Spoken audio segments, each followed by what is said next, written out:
प्यारे अजीज दोस्तों, मुझे बड़ा ही ताज्जुब होता है और उसके साथ हैरानी भी होती है कि जब भी जुमे का दिन आता है तो क्यों भला मुसलमान इस मुबारक दुआ को नहीं पढ़ता, क्यों वो इस खास दुआ के वजीफे को छोड़ देता है, जबकि ये दुआ उसकी पूरी जिंदगी को बदल सकती है। ध्यान से सुनिएगा, जो कोई जुमे के दिन इस दुआ को पढ़े तो अल्लाह तबारक व तआला उसके रिज्क में बरकत अता फरमा देता है और उसकी हाजत को कबूल फरमा लेता है। उसका रिज्क और कमाई बढ़ जाती है, उसके घर में खुशहाली आ जाती है, घर की हर एक परेशानी दूर हो जाती है। फिर भी भला इंसान क्यों जुमे के दिन में इस मुबारक दुआ को नहीं पढ़ता। आज इंशाअल्लाह मैं आपको एक ऐसी दुआ जुमे के दिन पढ़ने की बता देता हूँ जो हमारे बुजुर्गाने दीन से भी मनकूल है, यानी कि उनसे भी साबित है और बाकायदा बुजुर्गाने दीन ने इस दुआ पर अमल किया और इस दुआ को बहुत कामिल पाया। हजरत इमाम गजाली रदी अल्लाह ताला अन्हो से भी ये दुआ मनकूल है। आप फरमाते हैं, अहले इरफान ने अय्यामे फाका यानी कि गरीबी में इस दुआ का तजुर्बा किया और इस दुआ को बहुत असरदार पाया। तो मेरे प्यारे अजीजा निगरानीन, आप लोग जानते हैं कि वो दुआ कौन सी है। इस दुआ को नोट कर लेना, बल्कि मेरा मशवरा है आप लोग इस दुआ को याद कर लेना, क्योंकि अगर आप परेशान हैं, आप गरीबी में हैं, आपकी कमाई कम है, आपकी कमाई बढ़ नहीं रही, आपके खर्च तो बढ़ते जा रहे हैं लेकिन कमाई में कोई बढ़ोतरी नहीं दिख रही, आपके घर का निजाम खराब है, घर में हमेशा लड़ाई झगड़े और परेशानियां रहती हैं, तो इंशाअल्लाह तबारक व तआला ये दुआ आप सभी लोगों के लिए जिंदगी बदल देने वाली दुआ साबित हो सकती है। इस दुआ को खास करके सिर्फ जुमे के दिन में पढ़ा जाता है और एक ही बार इस दुआ को पढ़ना होता है। दुआ कौन सी है अपनी स्क्रीन पर देखिए। बिस्मिल्लाहिर्रहमानिर्रहीम। अल्लाहुम्मा या गनियु या हमीदु या मुब्दियु या मुईदु या रहीमु या वदूदु अगनिनी बिहलालिका अन हरामिका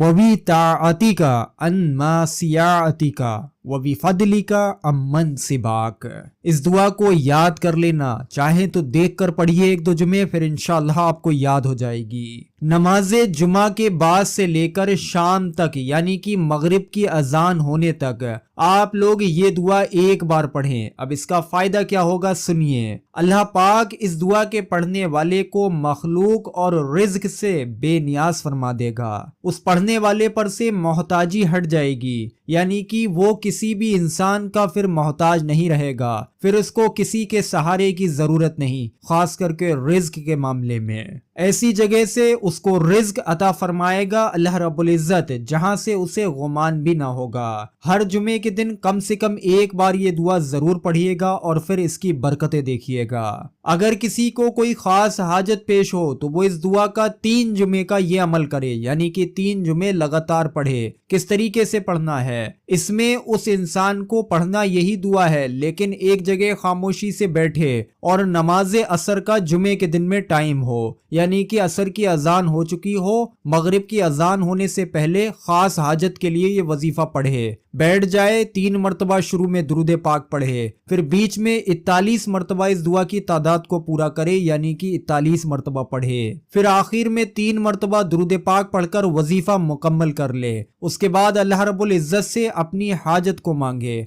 अगर एक जुमे में उसकी हाजत पूरी हो जाए तो ये वजीफा छोड़ सकता है, लेकिन अगर एक जुमे में पहले हफ्ते में दुआ पूरी नहीं होती है तो दूसरे जुमे को फिर यही इसी तरीके से अमल करे। अगर फिर भी दुआ कबूल ना हो तो तीसरे जुमे में करे। इंशाअल्लाह तबारक व तआला 3 जुमे गुजर पाएंगे, उसकी मुराद पूरी हो जाएगी, बशर्ते मुराद किसी की नुकसान के लिए ना हो, मुराद जायज हो। तो मेरे प्यारे अजीजान ग्रामीण, जुमे का दिन तमाम दिनों का सरदार होता है। जुमे के दिन की सबसे ज्यादा बड़ी फजीलत है तमाम दिनों पर। इस दिन में अल्लाह पाक बेशुमार लोगों के गुनाहों को माफ फरमा देता है, लिहाजा ये मगफिरत का दिन भी है। इस दिन में इस्तगफार भी करना जरूरी है। जो इंसान भी जुमे के दिन की ही कदर करना सीख जाए तो इंशाअल्लाह तबारक व तआला आज जिन परेशानियों में वो पड़ा हुआ है, कभी उसके ऊपर ऐसी परेशानी आए ही ना। जुमे के दिन की कदर कीजिए। और ये जो खास दुआ मैंने आपको बताई, ये दुआ बुजुर्गाने दीन से और कुछ अल्लाह वालों से साबित है। इस दुआ को आप लोग तजुर्बा करके देखिए, इंशाअल्लाह आपको बड़े फैज नसीब होंगे। उम्मीद है वीडियो आप सभी लोगों को पसंद आया हो। वीडियो पर एक लाइक जरूर करें और वीडियो को आगे शेयर करके सवाब के मुस्तहक बने। अस्सलामु अलैकुम।